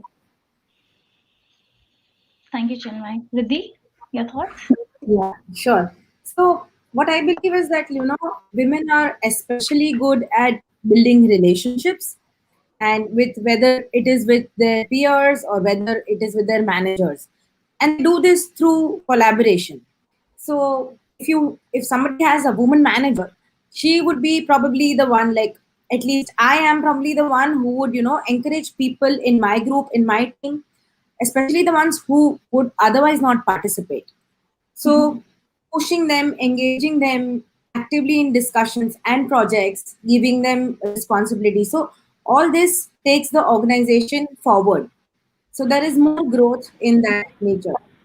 And because women are likely to focus less on competition, they have feelings, they're generally more comfortable in just sharing power with other people who probably might feel uncomfortable in the group. So this encourages people to excel.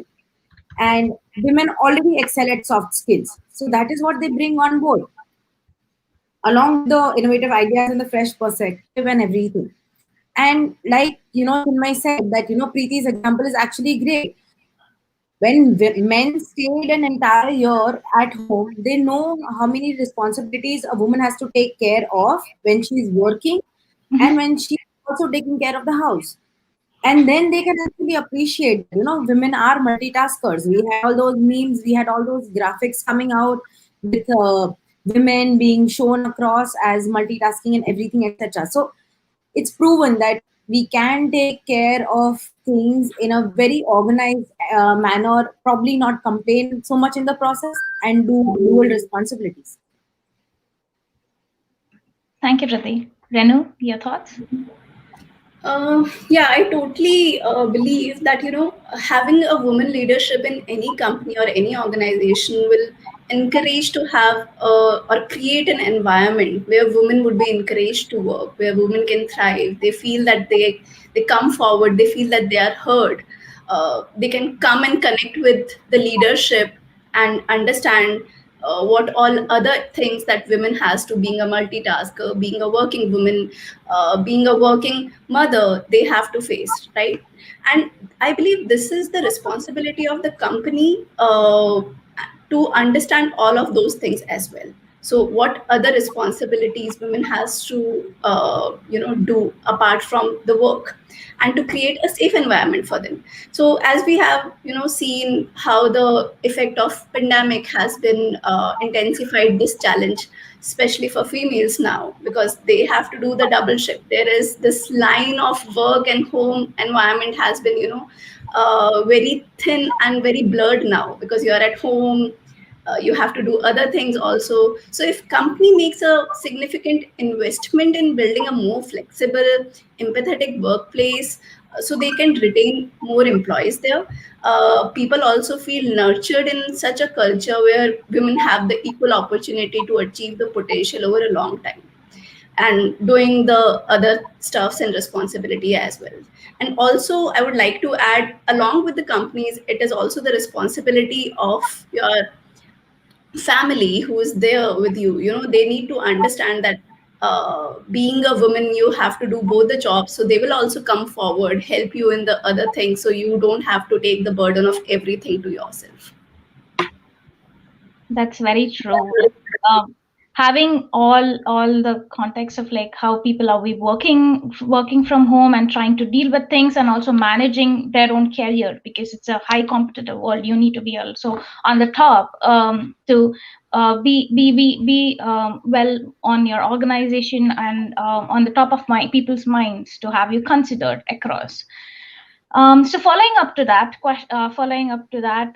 have another question that is like, how how how do you think an organization can prioritize gender inclusive practices, or how in your organization alone, like have you been practicing or trying to prioritize women is there in every part of the sector, or like trying to lead across in the sector?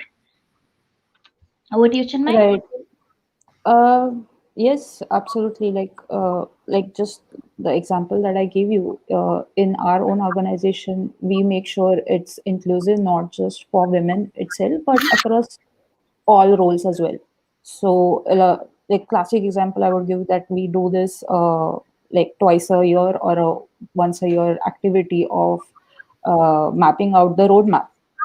Now, roadmap is generally it's traditionally driven by PMs of the company and the stakeholders of the company. But the fact that it's the whole company owns the product, not just the designers and the PM, but the support guys, the engineers, even the HRs, and to hear their voices while you're deciding the future of the company, be it 6 months or a year. I think that's like a great way to include everyone in the whole process that you're making this product or a service that you are offering to this world, but actually hearing different perspectives that would not come traditionally from us, from the stakeholders or from the higher management. So one of the things that you need to like start with is, how do you make this culture inclusive? Like, is there like an open door policy where you can walk into your PM's cabin or your support leads cabin or anyone at any level to ask questions, to sort of have this exchange of ideas? I think that sort of to inculcate that sort of culture makes a huge difference, not just for bringing in women, but bringing in different kind of people into your organization, and that will make a huge difference, because at the end of it, you're like, what's the point of building products or creating something? You have to make this world a better place, and to do that you need all sort of inputs, and you cannot be that cocky just to sit in your small silos and just empathize without actually going in and bringing those people in the process itself. So that's how we do it, and I think it's great that everyone gets to be involved in this process, so that we make a better product each year. Thank you, Chinmay. Riddhi? Sure. Well, what I believe is that, when women are added to teams, they add diversity, because each woman is unique, has her own superpowers, has her own, things. What diversity does is brings in more innovation, spurs growth. So it becomes sort of essential to have women on each and every team, because they are adding perspectives wherever they go. And the place that I work at, Tatwe, we almost have, the ratio would be 40-60, almost 50-50. In a case wherein most of the teams, the biggest teams, are being handled by women, whether it is, the accounts department or the key account managers, the HR department, the design department. So many teams are just being led by women. And that is a trust that is, putting to us when they are doing an inclusive, bias-free hiring process. They are also walking the talk. So wherever there are policies, there are policies that are, in favor of women wherever need be. So they are allowing them to feel more comfortable. There is zero tolerance for any sort of discrimination. There is focus on equal opportunity, on transparency, and focus on the entire process altogether, like all duties and everything. So that is how that environment is built, wherein even the employees who probably might be coming in with a slight, discrimination in their minds, when they see that culture, they just follow and flow into it, and then you can see the beautiful harmony that comes out with this whole inculcation. Sure. Thanks, Riddhi. Over to you, Renu. Yeah, I think that it should drive from the leadership, from the top level. If people just some of the times it's very good that you say that we should have a gender inclusive practice, and then you see even in the leadership there are very few females they are representing, they are voicing up, they are coming up with the thoughts.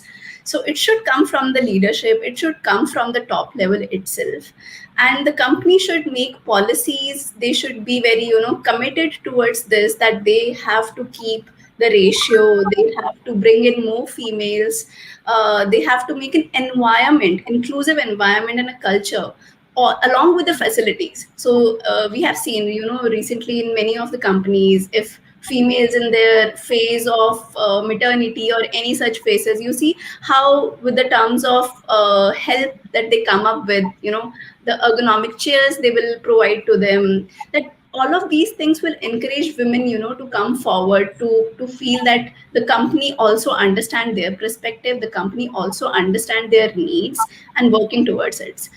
So all this inclusive facilities is also needed to be there. And lastly, I would say that the company should stay committed to the practices, because some of the times they just start with a fling that okay, yeah, we have to do this and we have to start with it, and over the duration they just drop the initiative. Even if we see the working women, the working mothers, because they have to take a break, and when they have to make a fresh comeback, not many companies, they just do a drive that okay, we do include people who are coming after a break, but they don't convert these females to okay, now we are open for the hirings, we are open to listen, we are open for you to make a fresh start.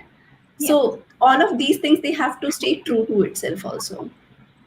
That's very true, because I agree with all your thoughts. Like, the organizations needs to consider women's role in their life, personal life, and how they, when they complete their gap, or they have gaps within their profile, and how they can come back and then proceed further from where they stopped, or continue further. And if organization can help them in terms of like guiding themselves or with resources, that will be really amazing.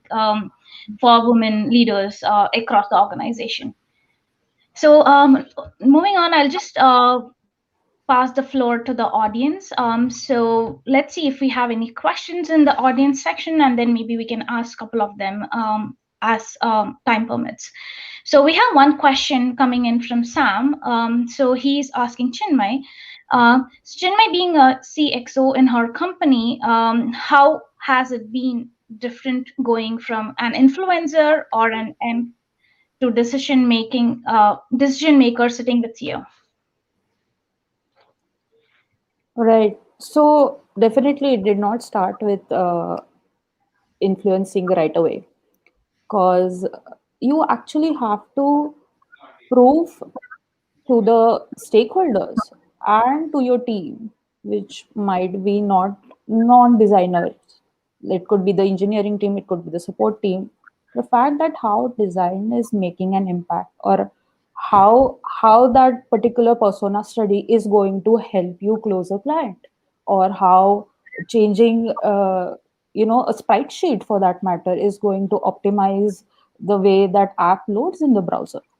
And once you start making these small wins, and start telling like how does this particular design decision is actually impacting the business, that is where you start off.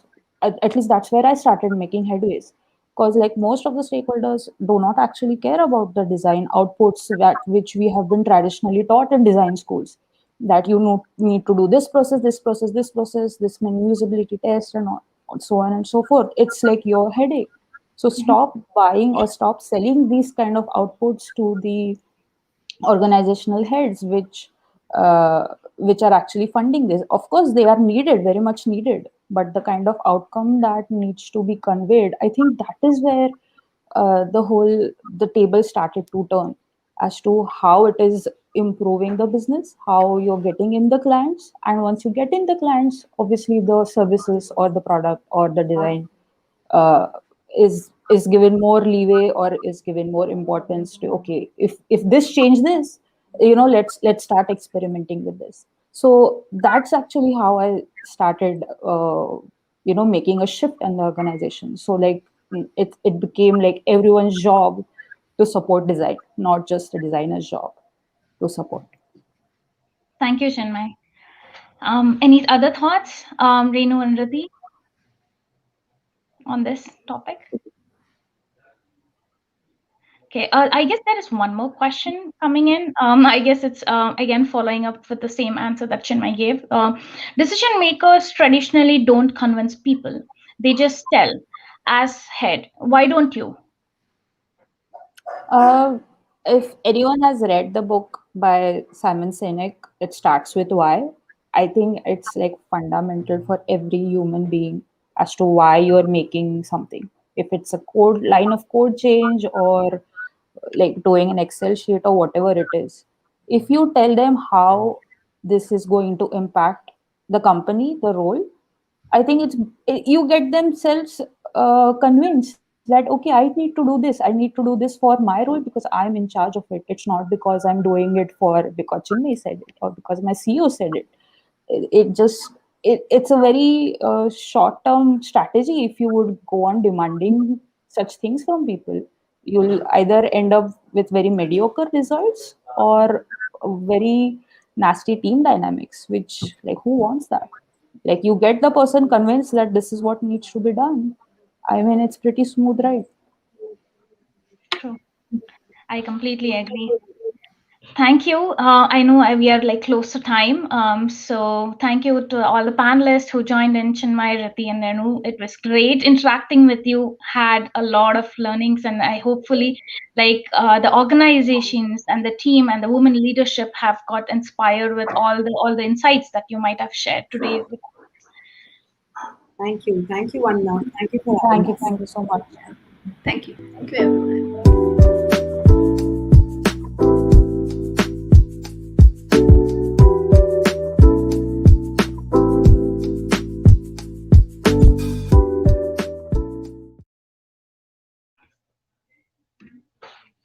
Hi everyone, welcome back to the interactive design job board session.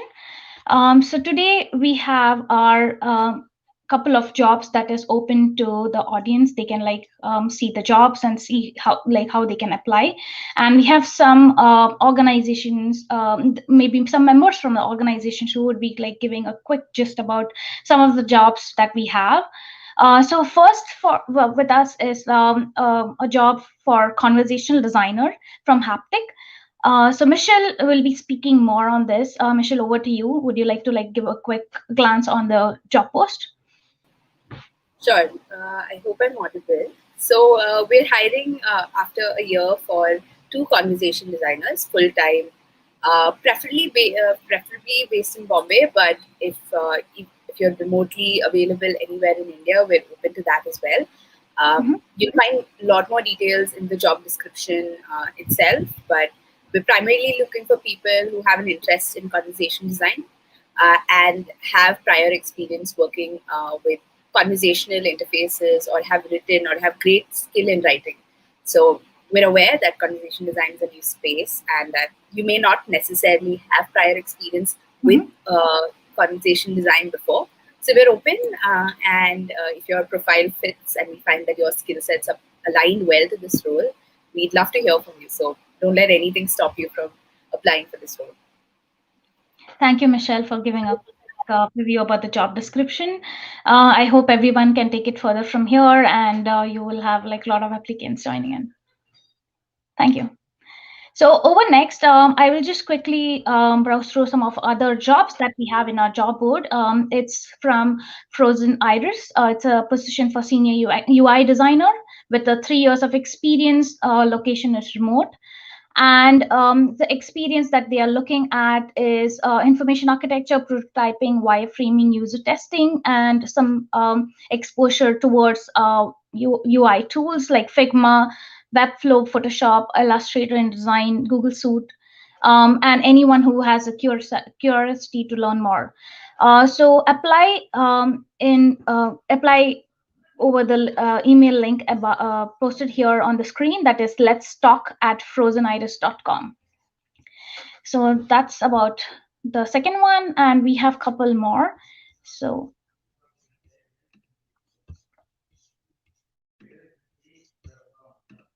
sorry, yeah. So the next one is again from Frozenitis again. It's a position for senior graphic designer, 3 years of experience, remote. And the experience they are looking for is someone who can ideate, design, and implement the creative execution from concept to delivery for all the touch points of brand under the direction of creative director or design director. So the email ID is the same. It's let's talk at frozenitis.com. So moving on to next. It's a position for design researcher, again in Frozen Iris, with an experience of 1 year, remote location.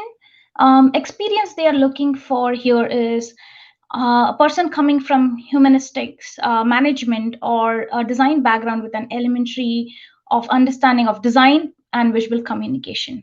So please feel free to apply through the email link here. That's let's talk at frozenitis.com. So moving on to next, we have a position for lead or senior product designer from C-Suite. So experience is 8 to 10 years, and the location is Gurgaon. So the experience they are looking for is the ideal candidate will have a bachelor's or a master's degree in human-computer interaction or similar related field and has a passion for product design. Good understanding of the capabilities of HTML, CSS, and JS.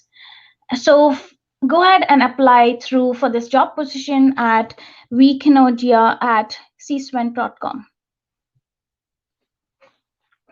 So the position next we have is a UX, UI, and visual designers. They are open to all this particular role. Anybody who has like all the 3 experiences.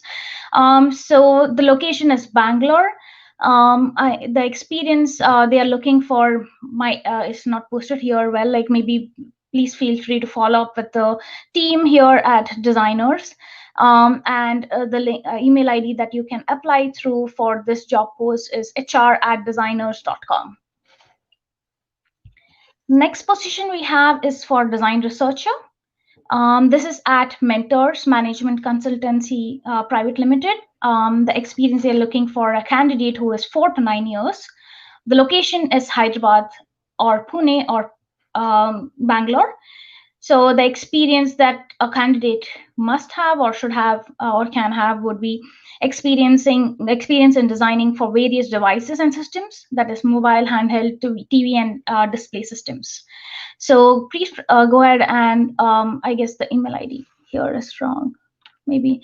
Okay, so please contact us if you are looking forward to applying for this position, and maybe we can just update you with the email ID that is latest on this.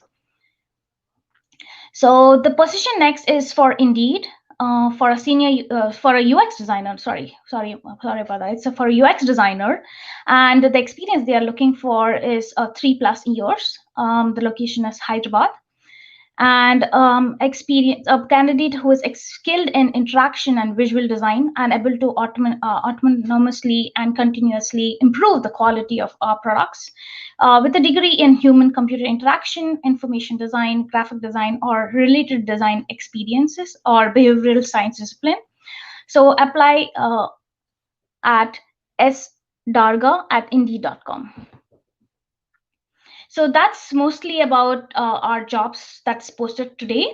So for organizations that are looking forward to post any jobs through our UMO site, go ahead and post it via www.umo.design/jobs. Thank you everyone for attending today's session. It was great having you all here, and I hope we can all see you in our next session on our next Saturday for our session 5 women in design. Thank you, everyone.